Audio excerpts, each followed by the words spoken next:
புதுசா ஜாயின் பண்ணணும்னு நினைக்கிறவங்களுக்கு யூஸ்ஃபுல்லா இருக்கும் இல்லையா, ஒரு அகாடமில ஜாயின் பண்ணலாமா வேண்டாமான்னு சொல்லிட்டு. நான் வரதுக்கு முன்னாடி எந்த ஒரு ஐடியாவுமே இல்லை, கற்றுக்கணும் அப்படின்ற எண்ணத்தோடு தான் வந்தேன். ஆனால் இங்கே வந்து பிறகு நிறைய விஷயங்கள் என்னால் பார்க்க முடியுது. நான் வந்து ஒரு இதுக்காக சொல்லலை, நான் பெருமைக்காக ஒரு இதுக்காக சொல்லலை. உண்மையே நீங்கள் உங்கள் மதர் முத்துலட்சுமி மேம் ரொம்ப ஹெல்ப்ஃபுல்லாக நிறைய டிப்ஸ் கொடுத்துருக்கீங்க. ஆக்சுவலாக நான் இதுக்கு முன்னாடி நான் பண்ணியிருக்கேன் என்னெல்லாம் நான் வந்து ப்ராக்டிக்கலாக என்னென்ன இஷ்யூஸ் நான் ஃபேஸ் பண்ணணும் அதெல்லாம் நீங்கள் சொல்லியிருந்தீங்க. அது எப்படி ஹேண்டில் பண்ணணுன்ற அந்த இது டிப்ஸும் எங்களுக்கு நீங்கள் சொல்லி கொடுத்துருக்கீங்க.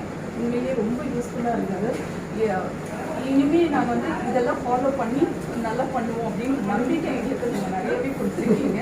ஸோ அந்த வகையில் நான் ரொம்ப நாங்கள் இன்னொரு விஷயம் சொல்றது என்னன்னா, முடிச்சதுக்கு அப்புறமும் என்ன டவுட்ஸ்னாலும் எங்களுக்கு நீங்க கான்டாக்ட் பண்ணலாம், வரலாம், கேட்கலாம். It's just friendly nature academy தான் இது. வந்து no passing, no student. So என்ன டவுட்ஸ்னாலும் நீங்க கேட்கலாம். All the best. தேங்க்யூ.